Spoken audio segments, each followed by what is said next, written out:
Hola Caracola, ¿qué tal estás?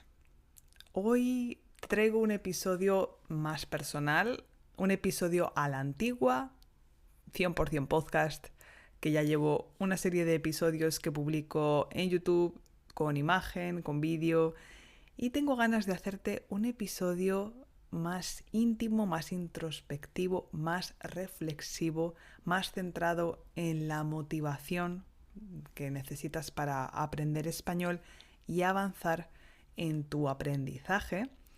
Y te quiero compartir, o quiero compartir contigo, mejor dicho, una reflexión sobre las similitudes que yo he encontrado entre la maternidad y el aprendizaje de idiomas. Porque ya hace 12 meses que soy mamá. Mi bebé nació el 20 de mayo de 2024 y en estos meses he tenido mucho tiempo para reflexionar y la verdad que casi todas las situaciones del día a día me hacen pensar en cómo puedo aplicar esas reflexiones a mi trabajo para acompañar mejor a mis estudiantes. Así que hoy te voy a contar esas 12 similitudes, como esos 12 meses que yo he encontrado que tienen muchos puntos en común entre la maternidad y el aprendizaje del español. Es un episodio con poco guión, muy natural, muy espontáneo y muy sincero. Espero que te guste y comenzamos en 3, 2, 1.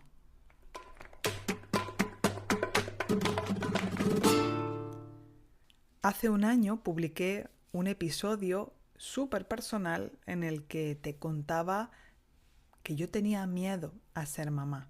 Me preguntaba si estaba preparada o no para recibir a mi bebé, para tener un hijo. Y posiblemente también te preguntes si en este momento estás listo o no para retomar el español, para lanzarte con mayor compromiso a aprender español. Y déjame decirte una cosa. Si este pensamiento te obsesiona, estás comparando cursos, escuchas diferentes vídeos, podcasts de varios profesores y no te decides, pero en realidad hay una opción que te viene a la cabeza más que otra y a pesar de todas las preguntas que te haces, no das el paso, créeme que en el fondo ya estás listo para tomar ese curso. Estás organizando tu vida en tu cabeza, te estás anticipando porque inconscientemente tú ya sabes que es el buen momento. Lo único que te falta es decidirte. E igual que pasa con la maternidad o la paternidad, es imposible hacerlo con total claridad y sin miedo. Hay un momento en el que te tienes que lanzar, confiar en que es la buena decisión y ser valiente. La segunda similitud que he encontrado entre aprender español y la maternidad, muchos de los consejos que voy a dar también se aplican obviamente a la paternidad, es que necesitas una razón de peso, necesitas una motivación fuerte, un motor real, un anclaje fuerte que te va a dar seguridad cuando vengan momentos de desmotivación, porque lo sabrá. Por ejemplo, una razón de poco peso para tener un hijo es la aprobación social o poder compartir fotos de tu familia ideal en Instagram. En el caso del español sería, bueno, pues a mí me gusta escuchar música en español, he comenzado a ver una serie y me ha dado ganas, o he vuelto de un viaje y me hubiese gustado hablar un poquito español, pero no voy a volver a España en años. Eso no son razones fuertes para aprender español. Una razón fuerte es cuando tienes familia hispanohablante o los amigos de tu pareja con los que no te puedes comunicar como tú querrías, o tener una casa en España y no poder hablar con tus vecinos, o ser un apasionado del español porque quizás en la escuela estuviste obligado de elegir otro idioma y siempre soñaste con aprender español y quizás ahora estás jubilado, tienes tiempo, y te parece súper motivador tener una rutina en español, porque posiblemente vas a España de vez en cuando. Yo tengo estudiantes que van con su autocaravana, por ejemplo, y disfrutan muchísimo tener esa rutina intelectual en español. O tal vez aprendes por razones profesionales, porque tienes reuniones con clientes en español y eres incapaz de hablar con fluidez. Todo eso son razones poderosas y es muy importante tenerlas para lanzarte a aprender español. Por eso siempre en mis cursos propongo cuestionarios iniciales con preguntas inspiradas del coaching lingüístico para que puedas centrarte, para que puedas reflexionar sobre esos objetivos, ponerlos por escrito y comprometerte interiormente. La tercera similitud tiene que ver, como te digo, con la idealización. Está un poco relacionado con lo que te he dicho anteriormente, porque desde fuera todo se ve muy bonito. Cuando ves a una persona que habla muy bien español, que lo ha aprendido, dices, oh, yo también quiero hablar así español. Pero lo que no sabes es que esa persona lleva años estudiando español. Se ha equivocado infinidad de veces. Ha gastado bastante dinero aprendiendo español. Ha viajado. Se ha atrevido a ser vulnerable muchísimas veces. Y muy posiblemente, incluso si a ti te parece que esa persona habla genial español, todavía duda, todavía comete errores y continúa aprendiendo y formándose. Pues la maternidad también pasa igual, se ve todo muy bonito desde fuera. Y aunque honestamente yo pienso que justo lo más bonito de la maternidad es invisible, lo cierto es que eso te puede llevar a engaño. De la misma manera que un programa que te promete hablar con un acento perfecto y sin cometer errores en 30 días en español, te está engañando claramente. Ninguno de mis programas suele tener una duración inferior a 3 meses. Lo ideal para experimentar una transformación serían, en mi opinión, mínimo 6 meses de trabajo e idealmente un año. Si haces un programa de 3 meses, tienes que ser consciente de que vas a ver progresos, pero sobre todo a nivel de tu confianza, de tu rutina. Vas a también a saber mejor tus puntos fuertes, lo que necesitas continuar trabajando, pero no esperes resultados mágicos en tan poco tiempo. La cuarta similitud es el valor de la lentitud. Si hay algo que me ha regalado la experiencia del embarazo y el primer año con mi bebé, es valorar la simplicidad. Y creo que en el aprendizaje de idiomas es lo mismo. Muchas veces nos perdemos en recursos, en buscar la mejor solución, el programa perfecto, pero la clave para progresar es utilizar recursos minimalistas, de calidad y de manera repetitiva. Por ejemplo, en mi caso trabajamos a partir de lecturas comprensibles, historias interesantes, en un español bien escrito, claro y con apoyos, y los estudiantes que progresan son los que después de la clase vuelven a trabajar ese texto, se lo apropian, clasifican el vocabulario, trabajan la lectura en voz alta, hacen los ejercicios que les propongo a partir de esa lectura. Y los estudiantes que no progresan tanto son los que se conforman con la clase en directo. Y siempre digo que puedes hacer 2-3 sesiones en directo con un profesor que si tú no practicas a partir de esos contenidos de manera repetitiva y espaciada para consolidar bien lo que has aprendido, no sirve para nada. La constancia es más importante que la cantidad. Poquito, bien hecho.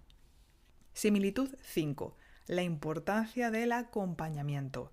Cuando estás embarazada, no hay nada más valioso que encontrar una buena matrona, una buena ginecóloga, profesionales de la salud, ya sea mental o física, que te ayuden en un momento donde eres tan vulnerable. Y cuando comienzas un idioma es lo mismo. Tienes tanta ilusión que un mal profesor te puede marcar para siempre y crear una relación negativa con la lengua. Y si estás en un nivel intermedio, el rol del profesor es todavía mayor, porque sabemos que al principio, cuando estás comenzando, ya sea en la maternidad o aprendiendo español, hay una abundancia de información. Sin embargo, y esto no lo entiendo en el caso de las familias, después te dejan muy solo. Cuando tu bebé ya tiene, vamos a decir, 2, 3 meses, tú necesitas buscar toda la información. No te cuidan tanto como cuando tu bebé es un recién nacido. Y a los estudiantes intermedios les pasa igual. De repente ya tienen unas bases, pero no saben cómo continuar avanzando. Continúan cometiendo errores con los pasados, no comprenden por qué se usa el subjuntivo, no saben cómo memorizar el vocabulario y hay una abundancia de información en Internet, pero una falta de acompañamiento y continúan pensando que escuchando podcast, viendo series o vídeos de YouTube van a alcanzar la fluidez y se frustran cuando esto no pasa. Pero es perfectamente normal, porque de la misma manera que comenzaste muy posiblemente con un profesor en un nivel inicial, también necesitas un acompañamiento para atravesar ese nivel intermedio. Similitud 6. Pensar que la ayuda gratuita es igual que la ayuda pagada. Cuando tienes un bebé, necesitas una tribu para cuidarlo. Y a veces pensamos que las familias somos autónomas, que podemos hacerlo todo solas y no es verdad. Y esto es una causa de sufrimiento en las familias de hoy en día que vivimos muy separadas de nuestros familiares por razones de migración o por razones profesionales o quizás estilo de vida, pero es muy estresante no tener ayuda para cuidar a tu bebé y si esta ayuda no la puedes tener de tu familia, tienes que pagarla, pero es fundamental para el equilibrio de la familia. Pero ¿qué pasa? Que yo me he dado cuenta de que pensamos que la ayuda de la familia es la mejor, pero también es verdad que es más inestable porque tu familia tiene su vida, tiene sus compromisos y también puede haber conflictos por cuestiones de diferencias en la manera de ver la educación, por ejemplo, mientras que cuando delegas el cuidado de tu hijo a una persona profesional que se dedica a eso, hay una relación más neutra, más profesional, hay un contrato, determinadas horas que has pagado y a veces siento que es un poco más práctico. Lo mismo pasa con el aprendizaje del español si únicamente te basas en una conversación un ratito el fin de semana con tu pareja hispanohablante para mejorar o un amigo que de vez en cuando practica contigo a través de WhatsApp o si solamente te basas en corresponsales gratuitos que un día te anulan, que un día no tienen ganas, que ya llevan varios días sin escribirte, que no te saben responder a una duda gramatical, claramente no van a tener el mismo compromiso contigo que un profesional que va a poder ayudarte y que tiene toda la disponibilidad y las competencias para acompañarte. Te diría que mires muy bien quién es la persona que te acompaña, qué formación tiene, ¿conectas con su personalidad? ¿Sí o no? ¿Es una persona profesional o es una persona que hace eso para ganar un poco de dinero mientras estudia? ¿Puedes contactar a esa persona fácilmente o solamente la ves una vez a la semana? E insisto especialmente en la cuestión de los valores, del pensamiento, de la personalidad, porque vas a conversar mucho con esa persona y es importante que te sientas cómodo, que te sientas a gusto hablando con esa persona, que te puedas reír si es necesario, porque al final un acompañamiento lingüístico es un acompañamiento humano. Similitud 7. ¿Qué hacer cuando el enamoramiento se termina? Todavía recuerdo la primera vez que tuve a mi hijo en mis brazos y durante esas primeras semanas con él en casa estábamos en una auténtica nube de oxitocina, pero también es verdad que poco a poco vas aterrizando y que te das cuenta de que ese cambio tan grande en tu vida es permanente porque ya no vas a tener la misma disponibilidad que antes. Pasa igual con el aprendizaje del español. Al principio, cuando te inscribes a un curso, tu motivación estará altísima y te garantizo que en algún momento bajará y no es culpa del curso. Es así como funciona la dopamina. Y en ese punto, o bien te conectas a ese objetivo que has fijado, a esa razón profunda, a eso que te gusta, a la sensación de placer que te produce estar inmerso en la lengua española, o es muy probable que abandones. Por ejemplo, tengo ahora mismo un estudiante que sigue un programa individual, que había seguido diferentes cursos de manera autónoma y los abandonaba todos. Y me dijo: Paloma, yo necesito a una persona que me haga no abandonar, porque soy una persona que me desanimo muy rápidamente. Y desde que cada día le envío mensajes, estoy en contacto con ella, hablamos español a través de audios, a través de mensajes, nos enviamos fotos, resolvemos dudas rápidamente, dice que nunca se había sentido tan motivada aprendiendo español. Similitud 8. La desinformación.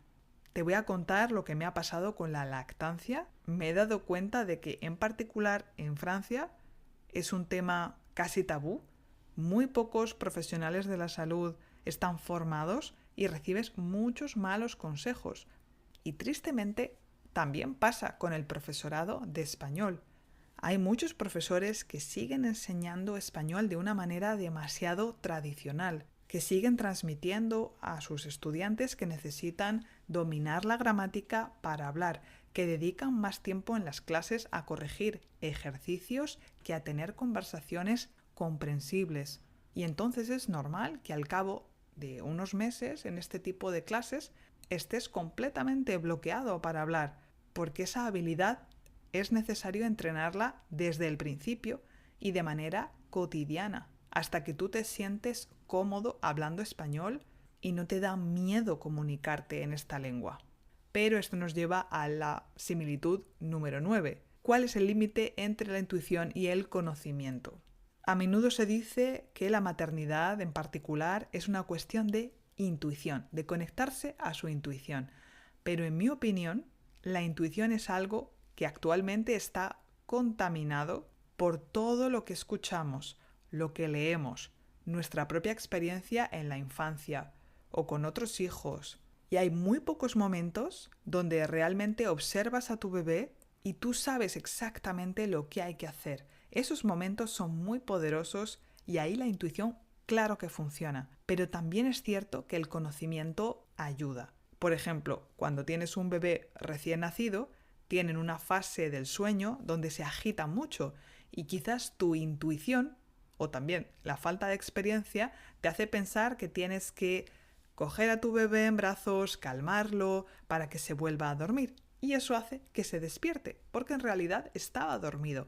Lo mismo pasa a veces cuando pensamos que nosotros sabemos lo que nos funciona para aprender español. Tengo estudiantes que en las primeras sesiones están convencidos que leer el vocabulario en voz alta, que es lo que han hecho siempre en su escolaridad, por ejemplo, les funciona para memorizarlo. Pero está demostrado científicamente que eso no funciona. Y en ese momento es cuando yo les doy estrategias realmente eficaces para conectar a nivel cerebral todo ese vocabulario y para memorizarlo a largo plazo.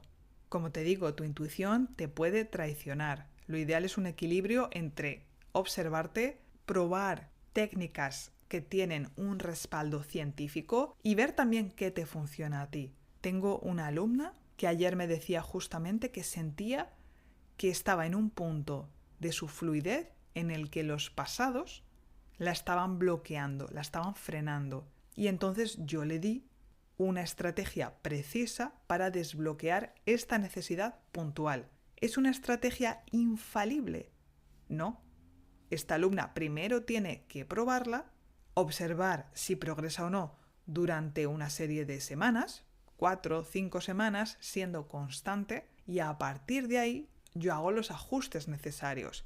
Pero lo que le pasa a muchos estudiantes es que prueban una técnica 1 o 2 veces, piensan que no les funciona y entonces la culpa es de la técnica o de ellos porque son muy mayores, cuando lo que pasa es que tienen primero que probar esa técnica que se ha probado que es eficaz, confiar en el proceso ser constante y reajustar al cabo de un tiempo largo. 2-3 veces no es suficiente. Similitud número 10. Compararse con los demás. Y esto es un clásico de la maternidad, por ejemplo, con el tema del sueño. Mi niño duerme mejor que el tuyo, mi niño duerme peor que el tuyo, mi niño todavía no duerme toda la noche del tirón. Esto pasa en las clases de español con las clases grupales.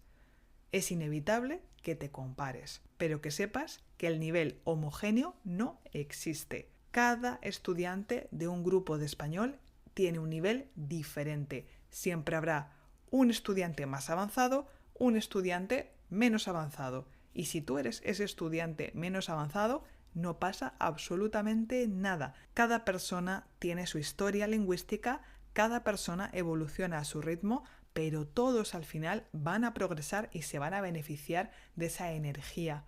Personalmente me encantan las clases en grupo y por eso es un formato que voy a volver a proponer muy pronto en la nueva oferta que te desvelo a finales de junio. Similitud 11. Hablando de comparaciones. Te voy a contar que cuando yo estaba embarazada continué yendo al gimnasio. Sí, iba con mi panza que iba creciendo y recibía muchas miradas, quizás de admiración, de sorpresa, nunca lo sabré, pero no era nada fácil mirarme al espejo y ver que era la única mujer embarazada del gimnasio, cada vez menos ágil, más torpe, pero estoy tan contenta de haber mantenido una actividad física, eso me ha hecho recuperarme genial del embarazo. Y es lo mismo con el español. Cuando sientas que no tienes tiempo, es mucho mejor mantener un mínimo de actividad, aunque pienses que 15 minutos no sirve para nada, que abandonar completamente tu progreso. Por ejemplo, si estás en una formación con clases grabadas, no pienses que esa clase grabada tiene menos valor que la clase en directo. Es muchísimo mejor ver una clase grabada que no hacer nada. Te lo he dicho y te lo repito, la constancia es más importante que la cantidad. Si hay algo que admiro profundamente son a mis estudiantes que tienen hijos, que además tienen trabajos estresantes, que son médicos, que son profesores, que son profesionales con una carrera ambiciosa y que además hacen deporte, aprenden español y todo porque tienen fuerza de voluntad. Y llegamos a la similitud 12, que para mí es la más importante, aprender a soltar para recibir.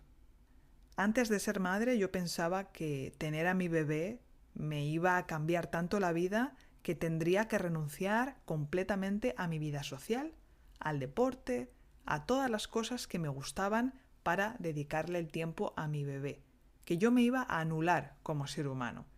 Y ahora me doy cuenta de que todo es cuestión de simplificar, de priorizar y de ser un poquito valiente y activo y no ser perezoso. Y atención, tengo un bebé que no duerme bien. Y no quiero hablar de que soy una supermamá, una supermujer, no es verdad, eso no existe, pero tengo claro que la fuerza de voluntad es algo que se entrena. Pero todo tiene un precio. Para encontrar tiempo para mí, tuve que separarme de mi bebé cuando comenzó a ir a la guardería y lo pasé realmente mal, pero también sabía que era necesario para el equilibrio familiar, para poder trabajar con más foco. Y cuando aprendes español, también tienes que soltar algo. Por ejemplo, si vas a correr varios días a la semana, quizás necesitas bajar un poco el ritmo y dedicar ese tiempo al... O quizás tienes que levantarte un poquito antes, o en lugar de ver tantas series, dedicar un ratito después de cenar a practicar español, aunque sean 30 minutos. Eso, 2-3 veces a la semana, te va a ayudar a progresar. Tengo estudiantes, por ejemplo, que pedían a sus jefes el favor de una vez a la semana o 2 poder salir un poquito antes para llegar a tiempo a su clase de español. Y como eran buenos trabajadores, no había problema. También puedes reorganizar las rutinas familiares, y aquí me dirijo a las mujeres en particular. No te encargues tú de todo, responsabiliza a tu marido, responsabiliza a tus hijos. Tú también te mereces tener un tiempo para ti. Y no te hablo de 5 horas a la semana. pero 30 minutos, 3 veces a la semana, todo el mundo debería poder tenerlos. Es necesario respirar y tener un poquito de tiempo para ti. Pero repito, necesitas soltar algo para hacer espacio. En conclusión, ¿qué quiero que retengas de este episodio tan reflexivo y tan personal? Lo primero es que es verdad, al igual que la maternidad, te garantizo que los cursos de español también pasan muy rápido.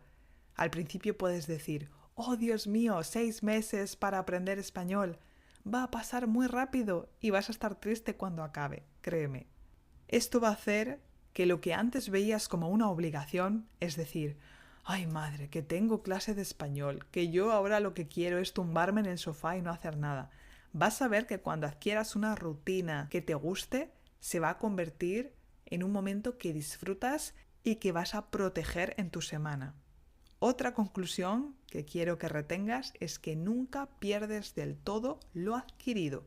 No importa si hace muchos años que no practicas, no importa si estudiaste español en la escuela y ahora tienes 60 años, el español está en algún lugar de tu cabeza y solo necesitas un buen acompañamiento para hacerlo brillar.